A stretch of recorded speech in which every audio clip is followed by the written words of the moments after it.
Bueno, hasingo gara, goizean puntual bukatu dugu, baina dena ezin da kontrolatu mundu honetan da. Zorionez, eta beraz, bazkari luzatzea ere ez da motibo txarra, baina, bueno. Arratsaldeko txanda. Bueno, gurekin daukagu, Jule Goikoetxea, asko ezagutuko duzue, politologoa eta filosofoa. EHUn irakasle, doktore, idazlea, poeta, gauza asko, kanpoan eta Euskal Herrian ikerketan jarduten duena,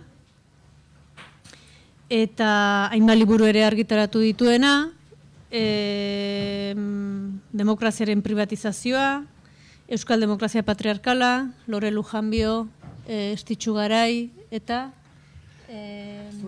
Zuriño Rodriguezekin batera, liburu importante bat, guretzat, independentzia helburu, azkena estallidos, azken urtetako munduan barrena gertatu dien altxamendu eta hoien inguruko analisia egiten duena, eta Trataktuz poema liburua ere bai. Goizeko ariketan mundu idealaz jardun dugu, pixka bat utopiak edo marrazten, eta Julek bere hitzaldian ere utopia etza agertzen du, utopiaren arkitekturak neomaterialismotik. Eta berak esplikatuko du, ze utopia mota den hori, nahi duzunean. Mila esker, Norea, gonbidapenagatik, UEUko kide guztiei ere mila esker, aurreko astean ere egon ginen, musu bat berriro zuentzako. Azkenean, momentuan eman nion izenburua, baina gerora zehaztu dut, orduan. Nik hitz egingo dut, oraingo titulua izango litzateke. Espazioaren produkzioa, hiria, familia, utopia. Orduan, oso ondo datorkit, ze goizean esan dana, ze ikutu dira, hola, bi hitzaldi, ni egon naizen bi hitzaldietan familiarena eta etxe bizitzarena, orduan, hor aplikatuko dut gero utopiarena. Osea, hitz egingo dut utopia neomaterialismotik, baina hori izango da azken partea, eta hasieran nahi dut pixkat hitz egin 3 gauzei buruz. Alde batetikan, nola neoliberalismoak nola funtzionatzen duen espazio berriak sortuz, produzituz, hoietako espazio bada espazio globala, orduan esplikatuko nola produzitzen den espazio global hori, ze horren bidez privatizatzen ari zaizkigu, dana, kaleak, plazak, gorputzak dana. Bestetik, esplikatuko dut espazioaren produkzio patriarkala, gero hain zuzen ere hitz egiteko erresistentziei buruz, alegia espazio emantzipatzaileen sorkuntzei buruz, espazio esaten detenean ere lurralde izan daiteke kasu askotan, lurraldearen produkzioa espazioaren produkzioaren bidez egiten delako.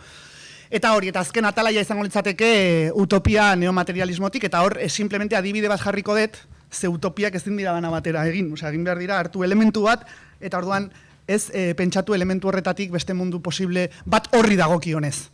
Ze bestela askoz ere zailagoa da, lehen ikusi dugun moduan. Bale, orduan, lehen atal honetan. Kontuan eduki behar dugu pasatzen ari gehala, kapitalismo industrial batetik, edo industria, garrantzitsua zen, eta kasunetan Europan, kapitalismo batetik, finantzazko eta zerbitzuzko eta digitala den kapitalismo batera. Hau, zientzia politikoetan eta deitzen zaio neoliberalismoa, horrela pixkat, alegia pasatzen gea Fordismo, gehiagarren mendeko Fordismotik, nun industria zen pisutsua, postfordismora, alegia sistema batzuetara, nun zerbitzuen sektoreak hartzen duen nagusitasuna, eta finantzak hartzen duten, finantzak eta finantziarizazioa. Eta guzti hori gertatzen ari da gainera digitalizazioarekin batera. Osea, hau da, 3. elementua eta da berria, hau bai dela berria. Teknologiarena ez, baina digitalizazioarena bai. Orduan, klaro, neoliberalismoa pasatzea esan nahi du sistema produktiboa zenbait egituratan aldatu egiten dela. Eta sistema produktiboak aldatzerakoan, lehen kotxeak ziren, kotxeak produzitzea, imaginatu. Orain zerbitzuak produzitzen ditugu, orduan horrek esan nahi du espazioa beste era batera produzitu behar dela. Nola egiten ari dira zehazki? Neoliberalismoa hitz egiterakoan zuek askotan entzungo zenuten ere kapitalismo globala, edo globalizazioa. Globalizazioarekin dara matzago ez 20 urte, edo 30 urte, edo 40 urte, bale. Hori da, neoliberalismoaren aroa, da globalizazioa deitu izan dutenak batzuk despolitizatzeko, basikaki, hitz egiten ari gea, en todo caso, kapitalismo global zehatz bati buruz. Eta kapitalismo global honek sortu behar du, ekoitzi behar du, espazio globala diltzen dena. Eta nondik sortzen ditu, zen nodo hartzen ditu espazio global hori sortzen juteko. Hiriak.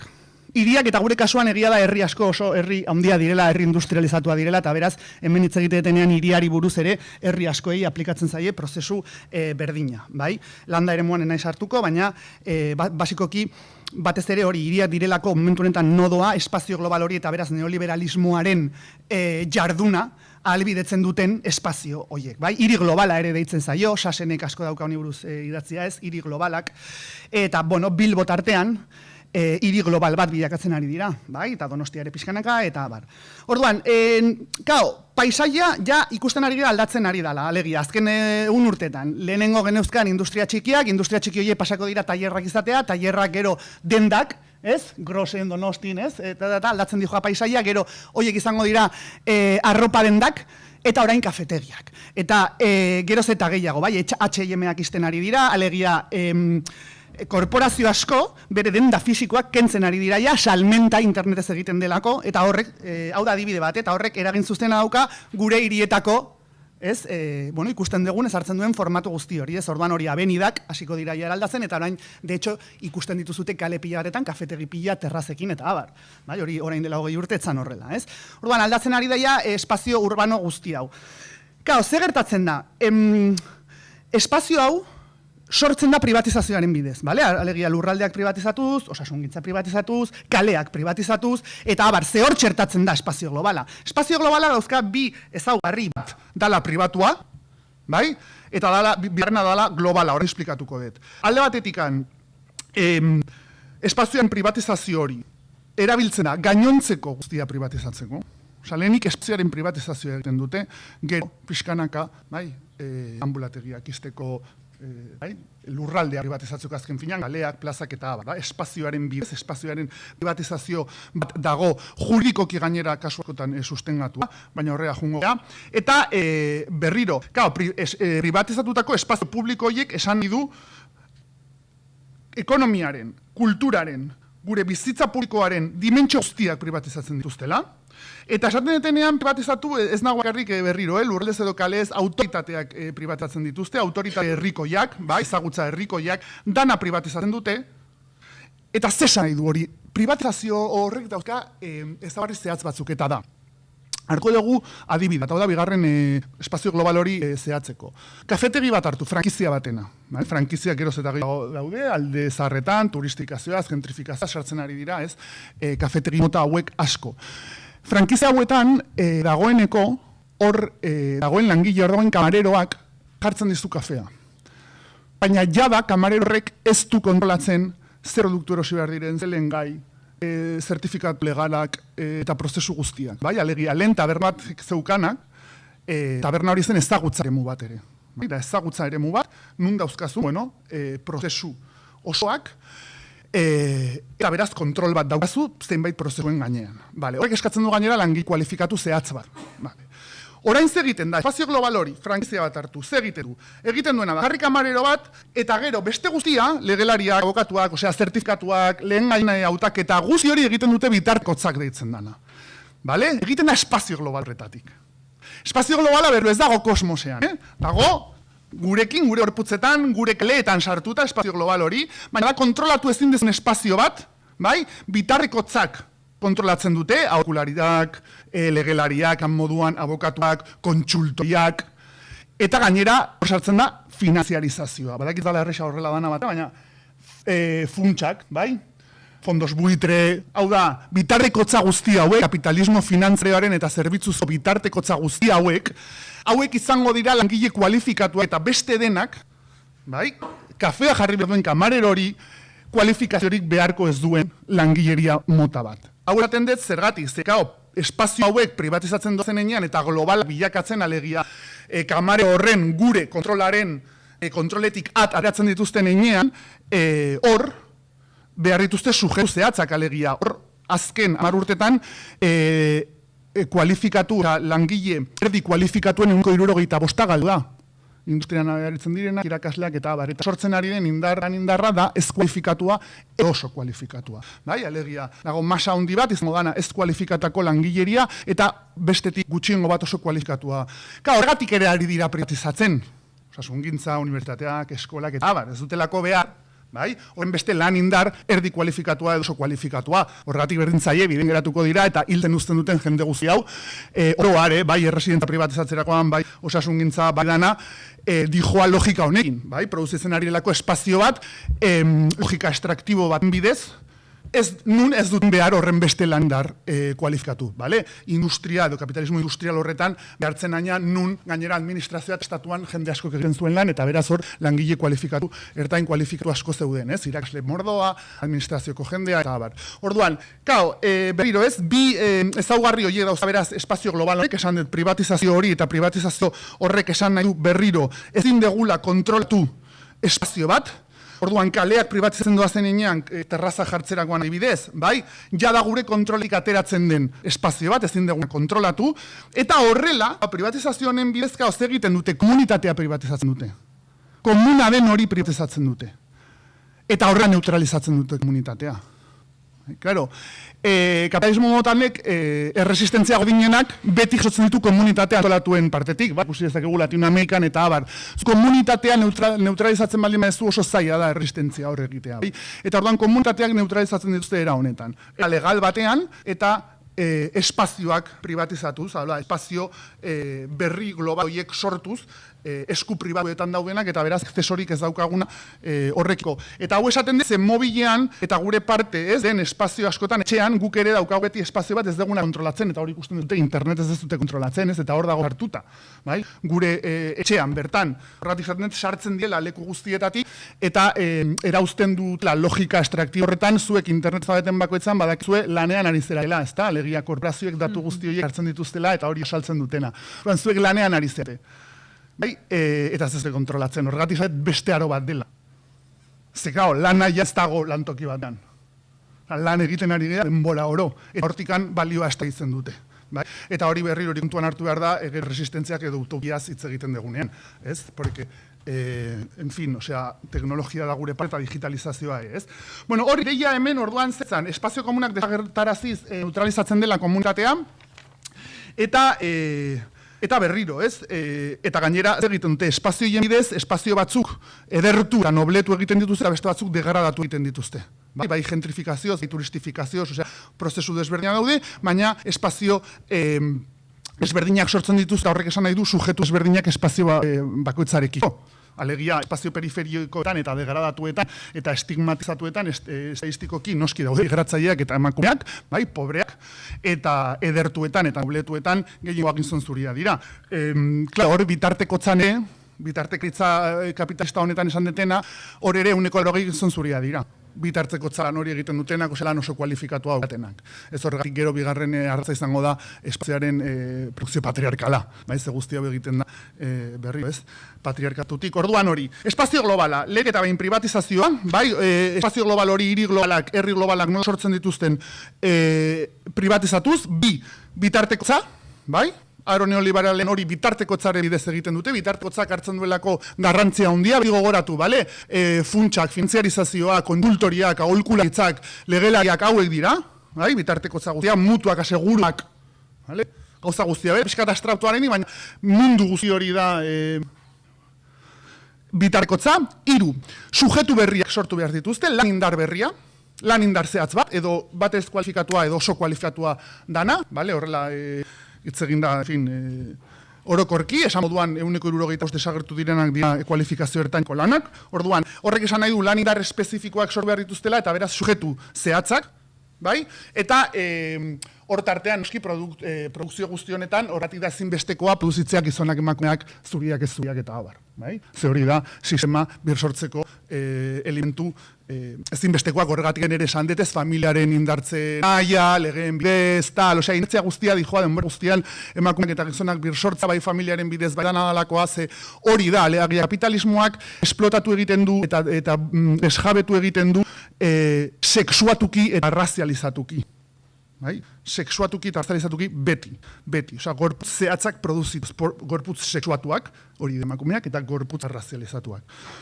Bale, horan, bigarren puntua izan izateke ez, nola produzitzen den espazio patriarkala, lurralde patriarkala, ez, eta kasunetan hiri publikoa, familia pribatua. Bai? Hemen hasten direnean, hau deno dakigu eta esan dugu izan, hasten danen garatzen ja modernite liberala eta kapitalismoa, bueno, sortuko dituzte, zatikatuko dute espazioa era berri bat, feudalismoan horrela ez zatikatua edo produzituta espazioa, espazioaren produkzio berri bat egingo dute, nun espazioa banatu duten publiko eta pribatuaren artean, eta horren irudi hegemonikoa izango da hiria, hiria izango da espazio publikoaren hiritar horren espazio, eta espazio publikoa izango da etxebizitza. Hori da, barkatu, pribatu, efectivamente. Ordan, zer gertatzen da, klaro, zerk egiten du posible espazio publikoa, espazio privatizatua? Zerk egiten du posible gizon hiritarra, emakume privatizatua? Zerk egiten du posible lan ordaindua, lan ez ordaindua? Horregatik, denbora guztian, gero pasako naiz. Zaintza hitz egiten dugunean espazio publiko eta pribatuz, hitz egin behar dugu lanari buruz. Ze guztia egiten da lanaren, egiten da merkantziak sortzen dituen sistema batean, dala kapitalismoa, eta beraz lanaren ordenua da oso garrantzitsua kategoria guztietan. Horregatik gero, nik razonatuko dut lana zaintzarekin zentzu horretan. Alegia, askotan zaintzaz hitz egin horrez, lanez orainduaz igual hitz egin dezakegula. Batzuetan, ez beti, zertela askotan, geratzen da, ez da relazionatzen, zein garrantzitsua den lanez ordaindua. Nork egiten duen lanez ordaindua, eta hori lana dela. Eta orduan, zaintza ditzen badegu, difuminatu daiteke, ze zaintza sartzen dira gauz asko, eta bai? Orduan, batzutan, komengarria da, esatea, zaintza segun ze zaintza buri buzari gehan, lan ez ordaindua dela, gaur egun, eta uneko barne produktu gordiaren uneko 30, osea, ez naiz ari, hortikan dator, gure barne produktu gordinaren eren bat dator lan ez ordainduetatik, horregatik esaten da, lana, ze bestela ezingo nuke hitz egin desjabetu ez, versus esplotatu ez. Esplotatua dira soldata baten truke lan egiten dutenak. Desjabetuak dira soldatarik gabe lan egiten dutenak. Esplotazioa egoteko espropiazioa egon behar du. Desjabetzea egon behar du. Kapitalismoak funtzionatzen du. Kapitalismoak gaur egun kontuan izan merkantilizatzen ditu gorputz asko, baina desjabetzen dituen gorputzak askoan ez ditu merkantilizatzen. Alegia, emakumeen 150 mundu mailan ez dute sekula jaso soldata bat. Hori kapitalismoaren nukleoan gaudelarik. Horregatik zaite, kapitalismoa funtzionatzen dula, edo esplotaz kapitalistak desjabetzea dagoelako. Emakumeen lan ez ordainduen, arrazializatuen, lan ez ordainduen horretan sostengatzen delako. Eta hortikan erkitzen delako, horregatik espazioa ordenatuta dagoen moduan horren arabera. Familia izanik unitate minimoa sozialki, familia patriarkala, eta espazio publiko eta pribatu zehatzoiek produzituz sortzen da kapitalismo industriala eta orain kapitalismo neoliberala. Zer gertatzen da, momentu honetan, etxeko regimen produkzioa, lan ez ordainduan oinarritutako, esklabutzan oinarritutako regimen produkzio hori ateratzen ari da etxe bizitzetatik eta kokatzen ari da espazio publikoan. Alegia desjabetea, ari dela zabaltzen. Eta orduan, horregatik fascismoaren erapena da parte batean, hori alegia eta asko, gizon zuri dagokienez esaten dez perfila oso sexuatua dago ezkerreko eta eskuineko botua, ultra eskuineko botua gizon zurien portzentaia oso altua da, eta orduan, zergatik, hor, estadistikoki gizon zuri asko esplotatua izan direlako, baina ez dejabetuak. Azten denen desjabetze hori, tortzen da, aserre bat, eta artikulatzen dute batzuk ezkerretik ere bat, eta eskuinetik bestera dela fascismoa. Baina, zekusia dauka horrekin, gizon zuri asko esplotatuak izan direna, orain desjabetuak izan ari dira. Emakumeak ja datoz, de hecho, emakumeak sortzeko desjabetua izan behar zea, da emakume izatearen parte bat, oinarrizkoena, orduan, arrazializatuak eta desjabetze hori, zentzu horretan, ja, gera sujetu batzuk, horrela erruzituak izan gerana. Orduan, desberdina da efektua. Desberdina da efektua, eta de hecho desberdina da demandak, eta gure kasuan ere, koinziditzen du, emakumeen kasuan, prozesu politizatzaile gehienak azken 10-15 urtetan feminismotik etorri direla, ez dakar kemen baizik eta Latinoamerikan, eta horregatik dago sexuatua ezkerreko bozka, bai?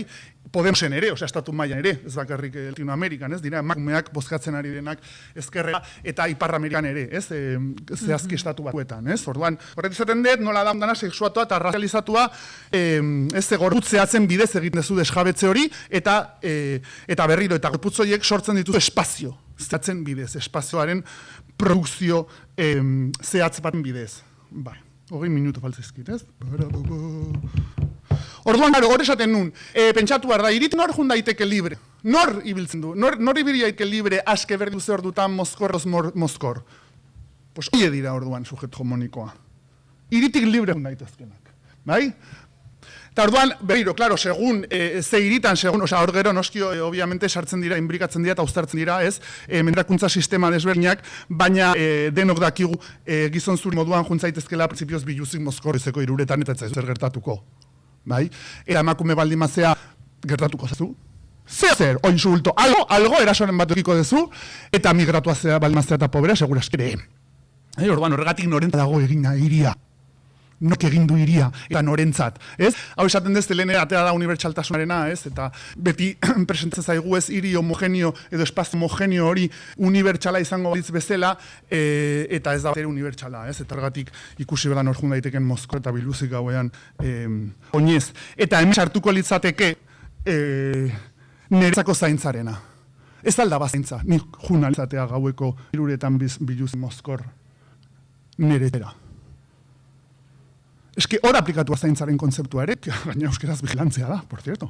Osa, da kontrola, eske esan nahet. Esaten eta hau, gero utopiak pentsatzeragoan, beti pentsatzen dira voluntadetik, ez? Eta utopiak pentsatzeragoan mundu berriak eraitzeko koakzioa behar da. Nik ez dakit hori, barneratuta daukagun, badakit izatetela, baina eske ez dakerri koakzioa baizik eta kontrol metodoak, eta abar, orduan, guk hau integratzen dugu, sartzen gara integratzen utopietan.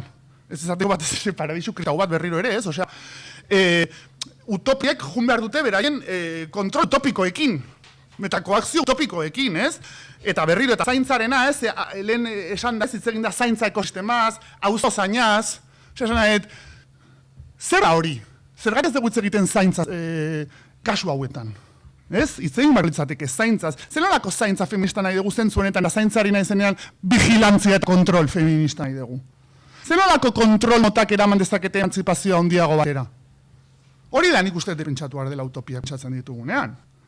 Osea, ze koekzioren bidez, gehor jarriko adibide bat, ez? Baina berriro, libre mugitzeko gaitasuna bermatu beharko litzateke. Osea, eduki behar dugu zaintzat, nun, zergatik, espazio publikotik kanporatuak izan diren izaki guzti horiek, emantzipazio kolektiboa lortzeko barneratu izan behar dira espazio publiko horietan, hain zuzen ere bilakatzeko sujetu politiko. Eta horretik zen dut, kanporaketa hau espazioaren konstrukzioaren bidez egiten dela, eta espazioaren produkzioaren bidez. Eta berdin du hartzen dezun, gero ze petatxo, eta zakizez, espazioaren produkzio aldatzen ez baldin bada, oso zaila da aldatzea hainbat eta hainbat gauza. Ez bakarri legeak, baizik eta sentzitzeko era, eta ez hori ere gero ikutuko dut, ez? Baina berriro, hor, eta lehen esan da, ez? Espazio burujabeak sortu behar dira, horretarako zaintza espazialan, egon behar da. Eta berriro, horrela sortzen direlako ez lurralde burujabeak, baizik eta sujetu burujabeak eta komunitate burujabeak. Eta orduan, hemen ja ez deterpikatuko ze badakigu irintza ideologia badela, ez dela simplemente lurraren ordenamendu tekniko bat, bai, edo arazo tekniko zientifiko bat, baizik eta ideologia bat. Algoritmoak bezalaxe, algoritmoak izango lirateke ideologia kodifikatua, bai, irigintza eta espazioaren produkzioa, bai, da ideologia espaziala zentzu horretan. Orduan, guazen resistentzia motak, nik resistentzia mota pila daude, lehen ere aipatu dituzue batzuk, nik ekarri dut hemen lauzpabost resistentzia mota, espazio emantzipatzaileak produzitzeko eta lurralde emantzipatzaileak zentzu horretan. Alde batetik resistentzia epistemikoa, edo diskurtsiboa, osea, alegia diskurtsak aldatu. Zergatik esaten eta hau gure egunerokoan erabiltzen ditugun kategoria horiek ordenatzen duten mundua. Kategoria horien bidez ordenatzen dugu, egikaretzen dugu mundua, espazioa horne, ez? Eta mundua ordenatzen duen egitura objetibatu edo sozializatu horiek sortzen dituzte kategoriek. Eta orduan egiturak aldatzeko kategoriak aldatu behar dira ikusteko moduak eta abar.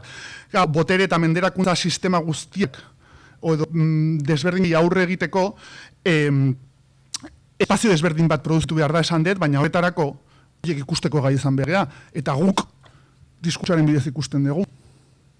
Guk diskurtsoaren bidez ikusten dugu. Orduan, diskurtsoa ez baldin badalatzen ez dugu ikusten, eta askoz ere zailagoa da ere irudikatzea. Osea, ikustea etorkizun horretan. Ez ditugu kategoriak irudikatuko dutenak espazioaren beste produkzio bat edo beste mundu posible bat. Gizonak eta emakumeak egongo ez diren mundu bat adibidez. Eta horrelako behar dituzu kontzertuak eta hori gero jongo naiz neomaterialismoarekin lotuz eta utopiarekin. Orduan, hori batetik, ez epistemea edo ezagutzak edo begiradak, diskurtsoak, kategorizazio guzti horiek aldatzea, eta zentzu horretan, obviamente, hor erresistentzia epistemikoa izan behar du antikapitalista, antipatriarkala, antikolonialista, eta abar, osea, izendatu behar dira, erakuntza sistema desberdinak, bai, analizatu behar dira, ikusi behar da zeintzuk diren sistema hoien elementu oinarrizkoenak, gero elementu horiek aldatzeko. Hau esaten dut, kapitalismoan oinarrizkoa baldin bada merkantziren sistema, bai, merkantilizazio hori eta gainbalioarena beste bat gauzen artean patriarkatuaren bir sortzea oinarrituta emakume eta gizonak produzitzean. Bai, horregatik oso garrantzitsua da gero utpietan sartzea emakume gizonen desagerpena. Ze bestela ez goaz ino. Osa, zanaet, zuk altu ezakeztu eta manditzazkezu lege, kontziliazio legeak eta ezakizte, baina zuk emakumeak eta zona produzitzen jarraitzen badezu, patriarkatua jarraituko du. Eta hori da, berriro, espazioekin berdin, bai? Ze gizon emakumeak guretzako zentzua daukate sistema patriarkal baten barruan. Hortik kanpo ez dauka zentzurik, bai? Gizon eta emakumeena. Horregatik jate, utopiak irudikatzerakoan, bigarren erresistentzia normalitateari normalitatea osatzen duten elementu oiei ez guztiei, vamos a morir en el camino, baina batzuei erresistentziak, bai? Eta berriro normalitatea oinarrituta dago violentzia normalizatuan, orduan horregatik desnormalizatu behar da erresistentzia eta deslegitimatu. Osa, dago erresistentzia mota bat dana deslegitimazioarena, ez? Alegia, adibidez, hiru globala osateko egiten dituzte, osa, produzitzeko egiten dituzte eventu pila bat, maratoiak, crossak, MTV, Pride, tal, osa, futbol partidak, profesional guzti horiek ez dira kapitalismo globala sortzen duten, baizik eta kapitalismo global hau legitimatzen dutenak. Horratik bera identifikatu behar da ze mekanismo legitimatzaile erabiltzen dituen sistemak horien kontrako erresistentziak egiteko kanpaina deslegitimatzaileen bezala. Bidez, Bilbo egin dira pila bat, MTVren kontra eta zea guzti hauen kontra, nola adibidez jarriz behin eta bez mai gainean prekarizazioa. Horrelan egiten duten, gutxiko beratzen duten, nola dauden esklabu, ez? Alegia horrelako kanpaina egin behar dira behin eta berriz diskurtso deslegitimatzaileek sartzeko, sozializatzeko, eta berriro normalitate global, en fin, neoliberal honi, hori ez, legitimitatea kentzeko.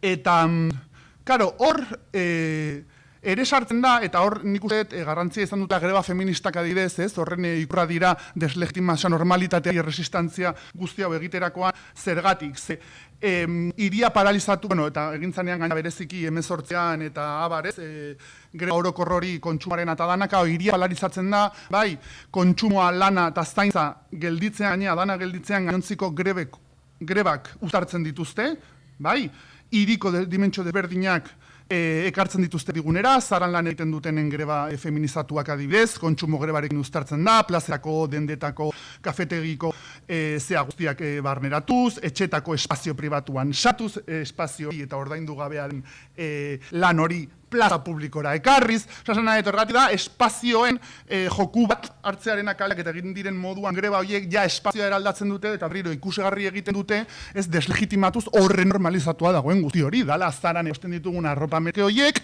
gehi ez lanean kobratu gabe aritzen direnak, gehi de gratis zaintzen dutenak humanitate osoa, ez? Osea, eta hori ekartzen duzu irira, ez? Eta orduan berriro, hor zatitzen duzu, osea, zen zatituta zegoena, sexualki, arrazialki, kolonialki, abar, batzeko era bat da, ez? Orduan, berri horrelako erresistentzia guzti hauek kontuan izan askotan espazioaren produkzio berri baten bidez egiten dutela askotan produkzio hori da behinekoa, osea, efimeroa, bai? Baina espazioan egiten da espazioaren bidez egiten da, uztartuz, bai? Zatitutak dauden hainbat eta hainbat bizitza osatzen duten eremu guzti horiek, ez? Hirugarren erresistentzia mota izango litzateke subjektu espaziala eta politizatuaren erresistentzia egia. Hau askotan hitz egin dugu, bai? Neoliberalismoan, ben esan dut, ez? Balioa estraitzen da, estraitu gauza bada, balioa produzitu eta beste bat da balioa estraitu, bale? Eta kapitalismo finantzaroak eta zerbitzuzkoak gehien bat denek balioa estraitu egiten dute, ez dute produzitzen. Datuena ezela, zuek interneten zarenean, kentzen datu horiek, hori balioa estraitzea, ez dute produzitzen balioik. Bale, estraitu egiten dute zuzenan. Hemen egiten da diferentzia adibidez kotxeak produzitzarekin, bale, ulertzeko, ulertu da zue hau, kotxeak produzitzerakoan kotxea produzitzen ari zea, bale, eta berriro, zu produzitzakezu zerbait, eta kapitalistak, kasunetan Silicon Valley bertzait, bai, Google, Amazon tal, estraitu egingo du hori. Ez duelako inbertitzen sikia, bai, porque kapitalistak General Motorsen inbertitzen du. Jartzen du diru, badakizte, produzitzeko balio bat, bale? Naiz eta gain balioa lortu. Baina Silicon Valleykoek ez. Bai? Osa, zuen etxean zuek gordatzen zuen, dana, interneta, etea, ordenagailua, dana, bale? Zuek jartzen dezue dana, makinaria guztia, lehen kapitalistak ordaintzen zuen makinaria guztia, zuek jartzen dezue, eta beraiek simplemente estraitzen dute, bale, informazioa. Eta hori da salten dutena, hola, esan da oso azkar. Orduan, nola egin erresistentzia horri, lekutatik eta abar, leku guztietara zabaldu behar da erresistentzia, hau esan dugu, berriro globokoek adibidez ez dutelako lantokik, osea, kaleti da zalako, txeko langileek ez daukatelako patronalik, osea, sindikalgintza, egarren mendeko sindikalgintza, eratu zena, patronal baren kontra, borrokatzeko, oso sindikalismo industrializatu edo format industrialetik zetorren, bai? Hori ere eraldatzen ari da, eski sindikalismoa, obviamente, zentzu horretan, baina berriro, langile asko dago patronalik ez daukatenak, eta berriro, gainera lanean, lima gaude, denbora guztian, etxean hori nola egiten da, hori nola sindikalgintzat, osea, nola egiten dugu afiliazioa sindikatutara, nola tu hori, ez zaitzuk izango lirateke horren afiliatuak, ze langile mota, ze langile mota da, ez interneten nabilen, ez? Orduan, berri horregatik, importantea da, eta egiten ari da, egiten den moduan etxe bizitzaren sindikatuek adibidez, jazta, zentratu gauza batean, ez etxe bizitzena, eta antolatu hor auzoan erresistentzia, por ejemplo, ez? Auzoetan erresistentzia mota desberdinak antolatzen ari dire, Manteroak ere, eta Bartzelonako adibidea oso politxa da, ez? Ere, erresistentzia mota berriak dira, eta sindikalgintza mota berriak sindikatu bat osatu dutelako, baina da sindikatu berri bat, txeko langileek ere sortzen ari dira, langileak sindikatu desberdinak, baina berriro, beraien egoerari adaptuak, eta berriro. Nola, jende guztiak ez daukan lanik, baina jende guztiak bizidan auzo batean, auzoetatik egin behar da resistentzia. Bai? Alegia bizitan egiten dugun leku guzti horietan egin behar da erresistentzia hori. Ni hor sartu nahi nintzen gobernantzarekin eta ekintzaretzarekin eta baina ez dakit denbora emango dian. Hor, esatetenean sujetu berriak sortzen ari direla, eta gainean ez zentzan nago, unibertsitatean. Neoliberalismoak ekoizten duen sujetu morari orain deitzen zaio egintzaile. Bale? Emprendedor. Bale? Hori da neoliberalismoaren sujetua, el emprendedor. Orduan, ari dira sortzen emprendedoreak, ari gera. En fin, hezkuntzan zean gaudenak. Eta zein da ekintzailea, Pues da lan finkorik izango ez duena, kontratu finkorik izango ez duena, etxe bizitza finkorik izango ez duena, bizitza finkorik izango ez duena, bizitza prekarizatu eta fragmentatu batean bizitzen ikasi beharko duena, eta horretarako erakutzen ezkio kompetentzia. Bale? Horregatik, hezkuntzan dut kompetentzien bidez funtzionatzen dezute, eta kompetentzia dira habilidadeak. Orduan, erakuste zaizkie sujetu neoliberala hauei habilidade desberdinak, porque no saben para qué, orduan, habilidade desberdinak erakutsi behar dizkiete, ez? Porque nor daki zertan ingo dezunan, zenba denbora, ez daki ezer, porque no hay futuro. Orduan, claro, sujetu mota hauek, ez berez buruaz ez egiteko, 30 urterekin, resilientzia sartzen dute. Ja, gainera. Mike guztia bezkerrak hartzen ari dana azkerak. Entonces, como, resiliencia, sujetu resilienteak egin ditugu, osea, es para que no te suicides, vamos a hacer resiliente. Ez beste zer, osea, ez da sujetu emantzipazioak sortzea, baizik eta hori, osea, kompetitzeak, hau da, habilidadeak denetatik egiteko, bai, sujetuak sortu behar dituzte, sujetu prekarioak sortu behar dituzte, bai? Sujetu fragmentatuak, bizitza fragmentatuak egiko dituztenak, eta horban, obviamente, o eres resiliente, o mueres, osea, hori argi dago. Eta horregatik zaten dut, elazionatu zezkundan horti dator kompetentzien kontua. Horti dator kompetentzien kontua. Kompetentzia dira habilidadeak. Ez jakituria, ez ezagutza, ez entzatzeko gaitasuna, ez irakurtzeko gaitasuna dira, habilidadea pa sobrevivir. Pa sobrevivir. Vale, eta beste resistentzia mota, laugarrena, resistentzia digitalak, bale? Claro, aro digital honetan, ja gobernuak eroz eta gehiago algoritmikoak izango dira, bale? Lehen esan dut, osea, gure gaineko kontrola izango da espazioaren bidez eta digitalizazioaren bidez. Alegia, ia ikutu gabe kontrolatuko gaitute. Hori da lehen aldiz historian gertatuko da. Osea, ikutu gabe, super kontrolatuak egongo gara. Orduan, nola egiten da, resistentzia honek berriro, honek ez du esan nahi, behar direla betiko barrikadak. Esan nahi etena da, esatu behar direla barrikada digitalak. ere, bai? Eta lehen hitz egiten genez, pues hori, hemendik 10 urtera, hau, egongo da sartuta, bale? Egongo da mikrochip batean hemen sartuta, eta gainera ditugu nanobot desberdinak. Eta guai ongo litzateke, gu kontrolatuko da, no, Osasena, dala hostia, hemen dutzea, zure konstante guztiak, zure funtzionamendu guztiak, jasotzen dituzten makinak eta aparatuak hori, azertzeko hori dala hostia, lasak ez dago gure esku. Ez dago gure esku. Eta nanobotak ere ez. Orduan, nola egin erresistentea horri? Ze, klaro, kontua da, hendikan jasotzen da informazioa, bale? Zenbat erretzen dezun, zenbat kirol egiten dezun, guzti hori, bai, gero bidaltzen da zentralita batera, eta horren arabera, hemendiko urtera, nik hau esan dut ez, operatu zaituzte segun eta zenbat erre dezun, eta zenbat kirol egin dezun. Edo, lan hauetan hartuko zaituzte segun eta zenbat egiten dezun, zenbat edaten dezun, eta bar. Eta gainetzingo dezu eztabaiatu, porque algoritmo batekin arituko. Bai, dira pertsonak. Orduan, nola egin hau? Ba hori, pentsatu behar dugu, nanobotak, nola sartu ditzazkegu gure nanobotak, edo mini, nanobotak dira nanorobotak, bale? Nanorobotak. Orduan, nola sortu? Blokeatzeko, alegia, hackeatzeko, aparatu horrek bidaltzen informazio guztia, gu kontrolatzeko erabiltzen duten informazio guztia, karo, asmatu behar ditugu nanobotak, virus baten moduan sartzeko, blokeatzeko informazio eta informazio berria asmatua sortu eta bidaltzeko zentralitara, por ejemplo. Bai? Eta horrela blokeatzen dituzu kontrol algoritmiko pila bat, eta hogin daiteke ez dakarrik individualki, baizik eta kolektiboki, hizkuntza erakundeak, UEU bat, por ejemplo, UEU bat, hemendik urte batzutara, dago horrelako kontrol bat, eta ez dute ez. Imaginatu, ez digutuzten euskeraz hitz egiten. Eta orduan jakatzen da sala guzti bat, eta zu salez produzitzen virus digital batzuen bidez, informazio osoan unagertzen den gaztelera zaligea. Imaginatu. Baina euskaz zaligea. Osa horrelako gazak, porque torriko da, que jendeak behiratzen di, como dice, a ver, esta movida ya existitzen da leku askotan, nago ez dira asmatzen, hau ja funtzionatzen du leku askotan, bai? Estatu batuetan ja balaude, enpresa asko nun langileak sartu behar duten, no me estoy inventando nada, ez egiratu horra, no me estoy inventando nada.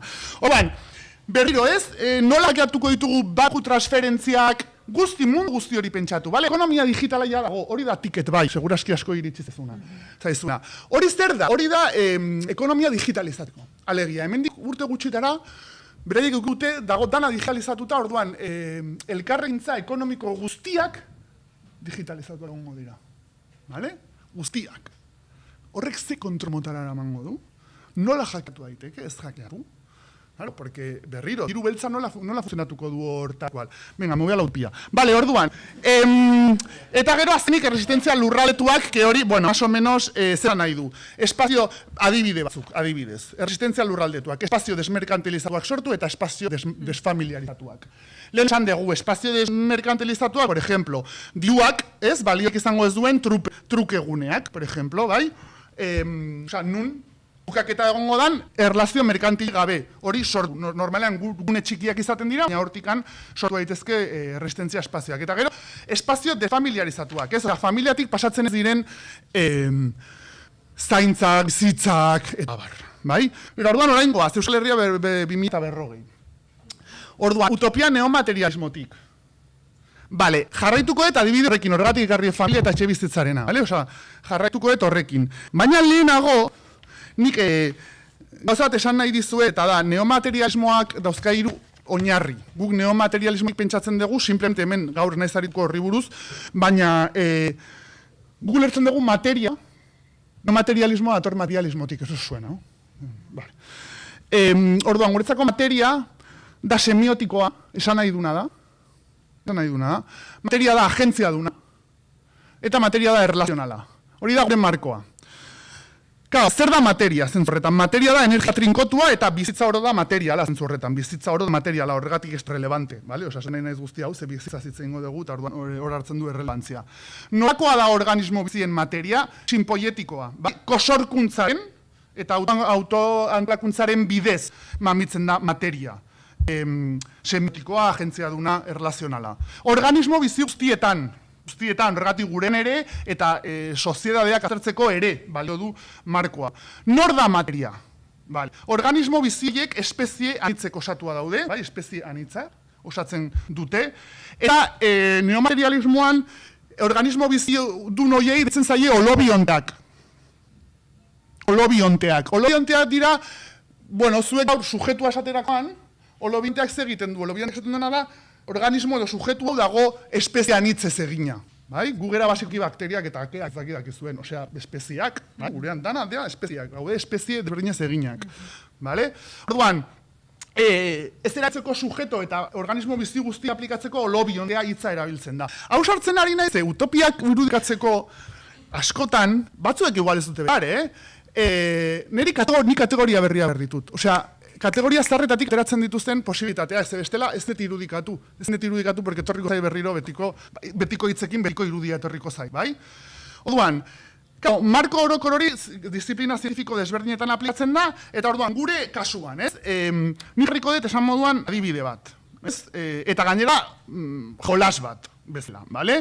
Eta da familiarekin egingo dugu jolas, da? Irudikapen jolas bat, bale? Berriro, egun familia, eta etxebizitza gehienak, momentuz, urrengo bi arau sozialen arabera taxutzen dira, sexua eta herentzia genetikoa, bale?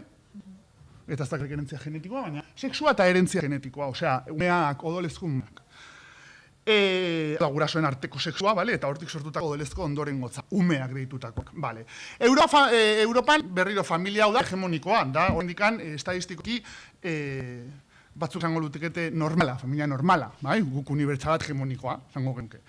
Bai, orduan, az gaitezen elementuarekin, irudikatuko dugu espazio bat, edo lurralde zati bat, hemen mundu honetan, bale? Ez asmatutako paradis batean, hemen mundu honetan, utopiak hemen gasi behar direlako, non bi hauen arabera antolatuko da hirigintza osoa.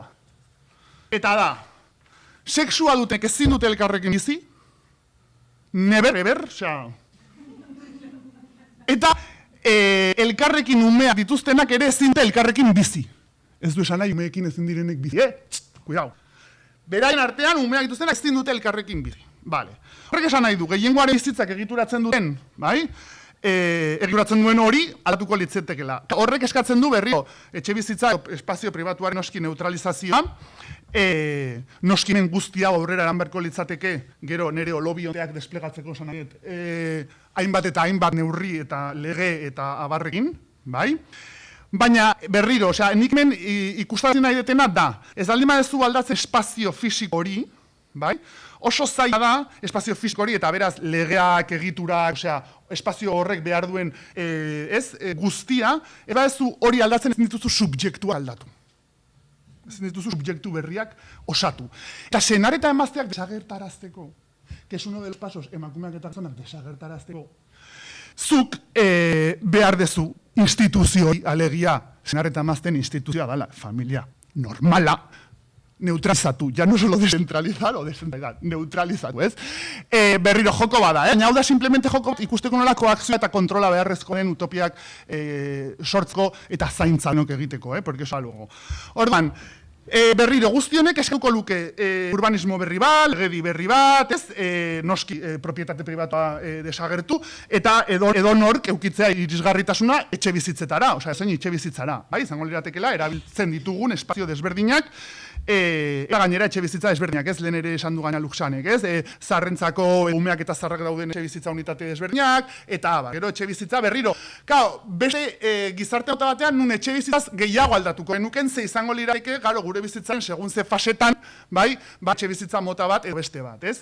Bale, bigarren elementua, orduan, pixkat hori izango zateke eta da, logika espaziotik edo lurraldetik subjetura. Bai? Espazioak eta lurraldeak sortzen du sujetu berria. Ez alderantziz. Ez sujetuak, gero, logika hau da performatua, obviamente, bale? Dinamika da. Baina, kontuan atu espazioak eta lurraldeak sortzen dituztela sujetu guzti hauek, ez? Berriro, espazio pribatuak familia sortzen duen moduan, eta espazio pribatu familiarra emakume privatizatua sortzen duen moduan. Eta emakumea beraz, bale. Orduan, hemen zesan nahi duenek lurraldeak ongizatea baldin badu, hau askotan hitz egin dugu, ura baldin badu lurraldeak aire garbia, janariz kutsatua, bertako aziekin, garraio publikoa, ambulatorio publikoak, herri guztietan eta orduan bertan bizi den jendea ondo dago. Bai? Lurraldea ondo baldin badago zentzueran, horko jendea ondo dago. Berdina etxe bizitzekin.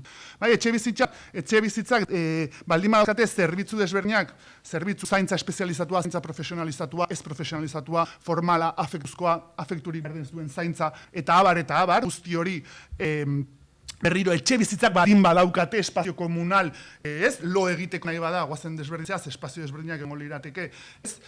Horrek baldin badauka guzti hori, hor dagoen jendea, ondo egongo da, bai umeak, bai zarrak, bai dana dalakoa, ez?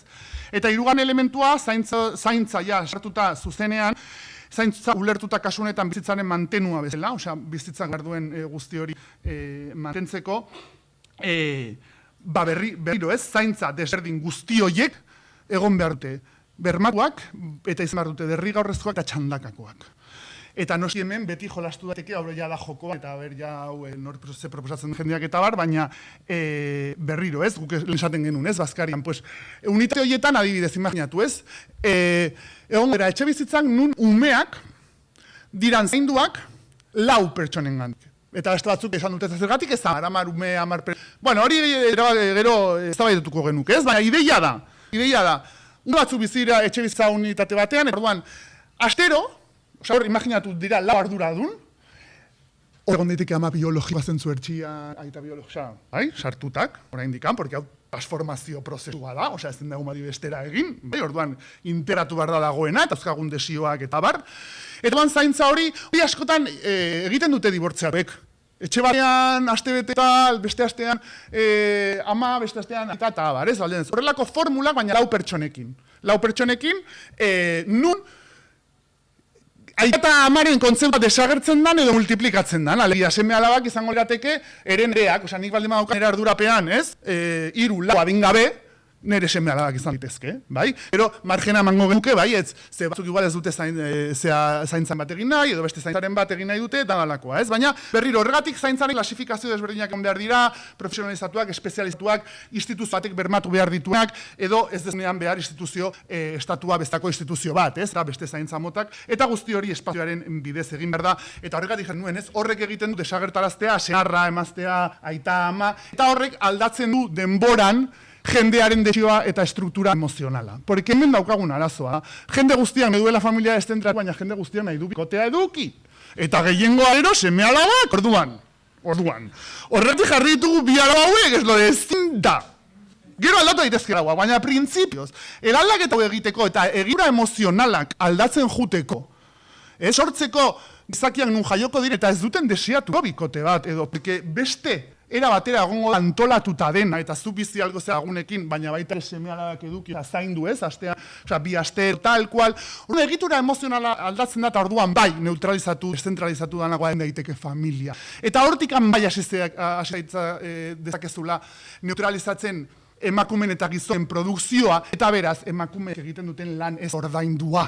Porque familia, claro, patriarkala, kapitalismo patriarkal eta neoliberalaren desjabetze gunea. Da emakumeak mundu mailan desjabetuak dira familian.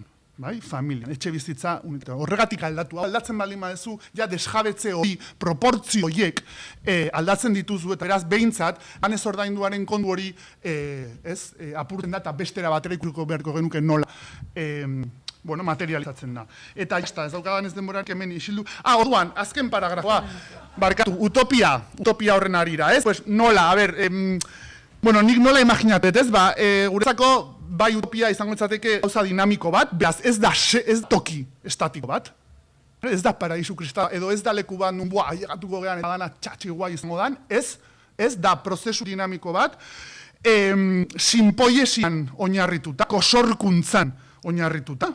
Kosorkuntza esan nahi du, hitz egiten ari gala naturarekin ere, eta animali guztiekin, landareekin, kosorkuntzan, olobiantez beteriko, baiek, kosorkuntza hori, nun esan moduan landareak, txoriak, arrainak, atuak, erleak, izango diren ere hirigintza edo espaziogintza, berrigintza horren partaide nagusiak gizakiekin batera, eta gainera denborarekin hobetuko dugu ziur nago komunikazioa haiekin, porque ez ditugu ulertzen, orduan, pero hobetuko degula, gure jakituria, guztiekiko, porque momentu den desastre bada, orduan, hori hobetuz, berriro gizonik eta emakumerik egongo ez den lurralde eta espazioak, arrazializatuak zuriak egongo ez diren espazioak, nun, eta hemen ja pixkatak, landare gizakiak egon daitezkeen, sakura arko digitalizatuak, nanobot transfeministak, ez espezie anitzeko gorputz individual eta kolektiboak, eta noski beti ere atazkan eta konfrontazioan norekin, poliziaren zakur algoritmikoekin, eta korporazio sintetiko eta globalizatuekin.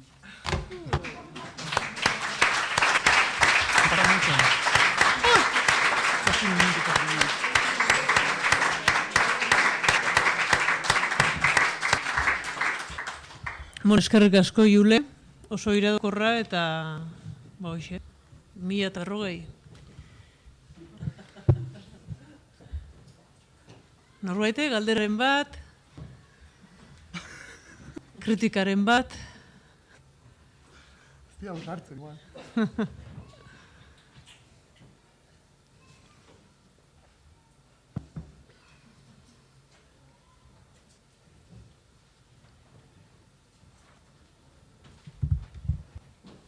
Zer pentsatu eman diguzu, Oso Bai.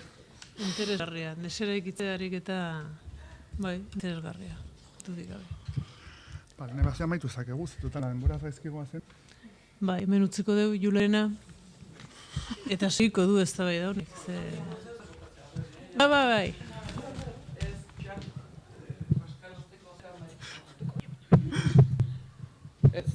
Bueno, ja, hemen gabela, aprobetatuko dugu, momentuen batean, Ursula K. Le Guin etorri zait burura, eta badauka el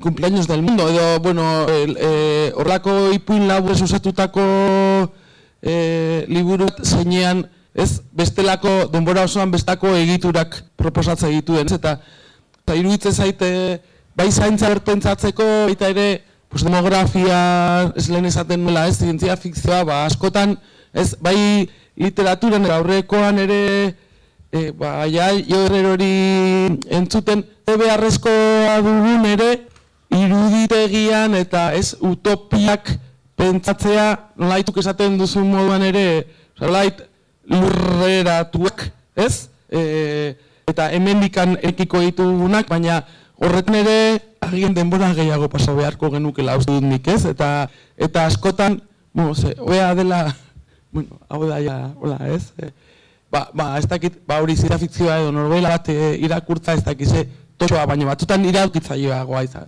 Eta hori etorri zait bura, eta eskertzei dut zeharik eta polita iruditu zait, polita baino, interesgarria.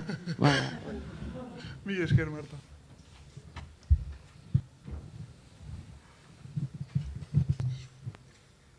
Mi esker, Jule, eta...